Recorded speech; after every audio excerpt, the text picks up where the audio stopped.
While walking the streets of solitude, one might encounter a man named Ervenin. And this curious but odd fellow has a simple request. Who among you can help me? My master has abandoned me, abandoned his people, and nothing I say can change his mind. Now he refuses to even see me. He says I interrupt his vacation. It's been so many years. Won't you please help? The Dragonborn must help him convince his master to return from his vacation. After the little conversation with Dervenen, we must travel to the Pelagius wing, located in the Palace of Solitude. Naturally, it is locked. Hello. Oh, I'd get in trouble for that. Well, I suppose in that case it's okay to let you in. But once we have access, it is time to investigate the haunted halls of the Pelagius wing. While we travel deeper and deeper, all of a sudden, our mind gets teleported into the consciousness of another. Oh, it couldn't. It goes right. Besides, I have so many things to do. So many undesirables to contend with. We arrive at the mind of Pelagius III. And we are greeted by quite the eccentric, bombastic character named Sheogorath. A blemish on your fragile little psyche. You know me. You just don't know it. Sheogorath, Daedric Prince of Madness, at your service. Who informs us that we are stuck in the mind of a madman. We are stuck in the mind of madness. If we want Sheogorath to stop with his vacation and go back to his devoted follower, he informs us that we have to find a way out of the madness. Now that's the real question, isn't it? Because honestly, how much time off could a demented Daedra really need? So, here's what I'm going to do. I'm going to leave. That's right, I'm done. Holiday complete. Time to return to the humdrum day-to-day. On one condition. You have to find the way out first. Well, good luck with that.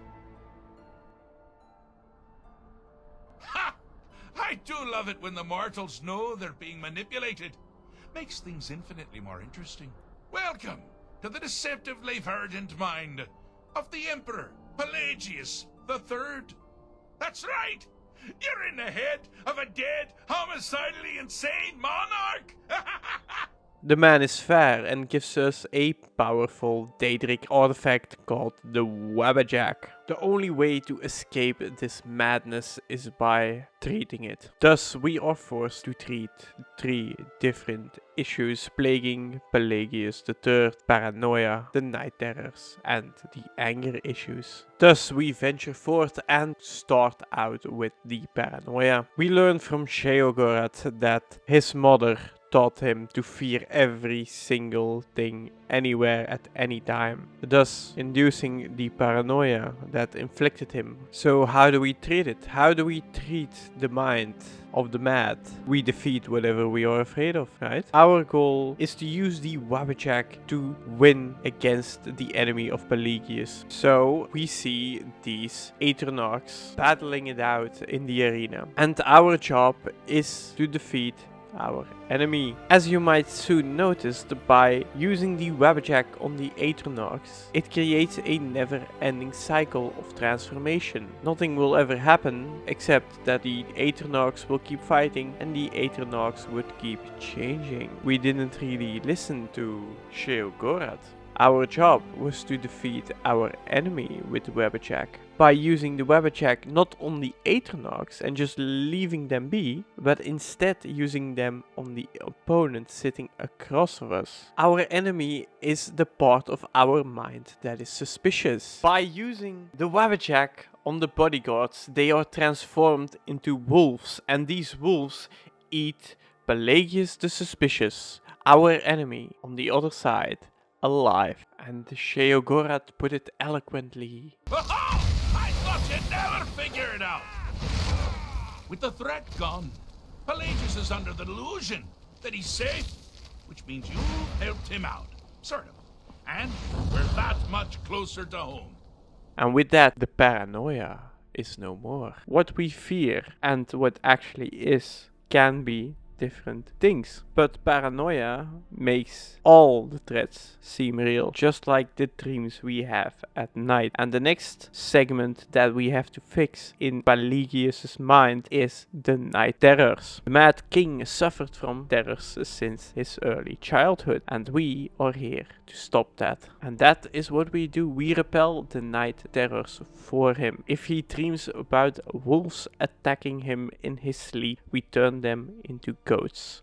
If a angry bandit comes at him, we turn that bandit into a child. If a dangerous, magical, hag-raven witch appears to cook us and eat us alive, we turn her into a wonderful woman. We turn the terrors into tools that comfort us. While our dreams and night terrors feel very real, once we are fully awake, we realize the absurdity that often those dreams contain. And what we dreamt of wasn't real. The emotions that absurdity brought definitely are. That is a fancy way of saying that if we are asleep and dream of something that makes us afraid, we will feel that fear. Pelagius had the same issue, and by transforming all those entities that brought him fear into entities that did him no harm, we gave him a good night rest. I hope you're... So now, my dear Pelagius can hate himself for being legitimately afraid of things that actually threaten his existence. But only during the day? So now, as Sheogorath implies, Pelagius only has to be afraid during the day and deal with his emotions during the day, which is obviously a more productive way to go about it. And that brings us to the last part, his anger issue. These emotions that we have, they aren't always tangible. They aren't always easy to grasp, especially the negative ones. Where does that fear come from? Where does that self-loathing come from? Where is that anger coming from? However, thanks to the genius of Sheogorath, we are able to help Pelagius by making his anger and his self-loathing and his confidence into tangible, real constructs. Because now, if we represent them by individual living beings, then we can interact with them. The self-loathing enhances Pelagius' anger. But his confidence will shrink with every hit. You must bring the two into balance. That way we can use the Wabbajack onto the anger and take its strength away so we can give it to our confidence instead. Naturally, when we change our emotions, there might arise some self-doubt. Otherwise, we might change ourselves every single minute of every single day on the fly. But by keep working on that anger, we are able to have enough confidence to also work on the self-doubt afterwards. Should we succeed, we can feel comfortable in ourselves and be strong and prepared for what the world brings us. Doesn't mean that Pelagius was perfect, you know, it's just... Wonderfully done! Pelagius is finally ready to love himself and continue hating everyone else. At least now he doesn't beat himself up over it. And with that, all parties are happy again. Does this mean we're going home? Oh, happy times. I can't wait to... Oh, happy times. Pelagius has a treated mind. We get to go home back to SKYRIM. You take care of yourself now. And if you ever find yourself up in New Sheo, do look me up. We can share a strawberry tart. Ha! Ta-ta! Sheogorath and Dervenin are allowed to go home. Does this mean we're going home? Oh, happy times. And that is one of the beautiful things when we are resolving our emotions. Everybody benefits. So how can we use this information to benefit our own minds? Because Sheogorath has a few neat little tricks. The first and most obvious one is that all our mind, everything is simple. It isn't easy, it is simple. It is always one straightforward way, but we can't always see that way. And that is what the first teaches us about paranoia. Most people, including myself, when went for the arena and started trying to break up that indefinite stalemate that was going on between the Atronachs. And it makes sense. We see the elements of nature battling each other right in front of us. It's big and bombastic. That really isn't the thing that causes that fear. It is our own suspicious part. And while I don't necessarily recommend that you treat your own emotional parts by feeding them to the wolves alive, tackling that one instead of the battle that's in front of you is an often smarter way to go about it. The second thing we quote-unquote treated was the night terrors. And how did we do that? We used the Wabbajack in order to transform the information about what the danger was in front of us into something completely innocent. The wolf we changed into a goat, which are often more friendly, although I guess if they charge at you with horns. But that's beside the point. The bandit chief is probably the best example. We transformed the mean, bad, villainous bandit chief into a version of a little Pelagius himself. That's not as threatening as some homeboy attacking you with a steel mace in full heavy armor. No, I mean the kid, not gonna lie, was kinda rude though.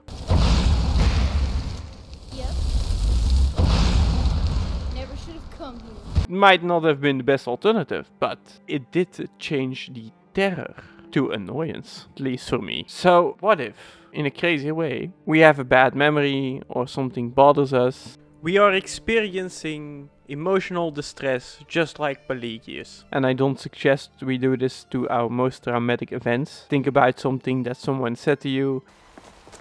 Do you get to the Cloud District very often? Oh, what am I saying? Of course you don't.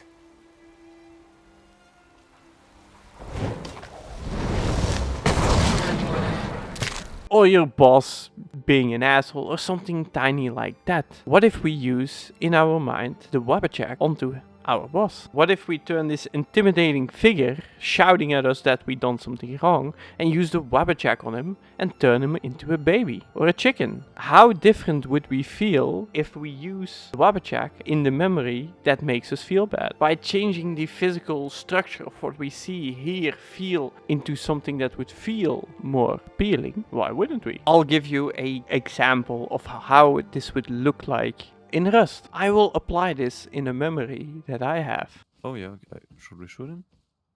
He threw a rock at me. Oh, Hey okay. Jim, Oh, that's not nice, bro. okay. Ah! You might... Bro, M2. Oh, I was downloading something. Now, I know what you're thinking. Can I still rely on my swords and spells and sneaking and all that nonsense? Sure. Or you could use the Wabbajack! Huh? Didn't see that coming, did you? Oh yeah. Shoot him? He threw a rock at me. Oh, Hey okay. Jim, Oh, that's not nice, bro. my...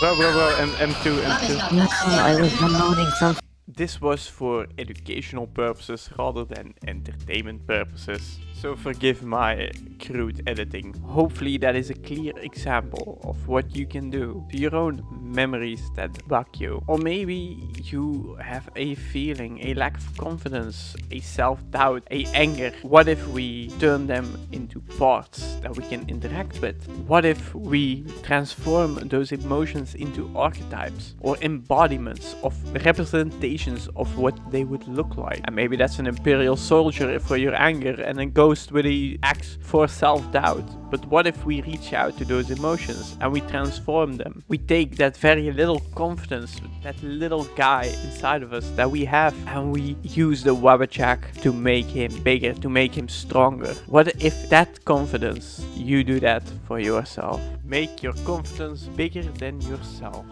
That is my challenge to you. Use this in a creative way. Use your body while you're at it. Give yourself some.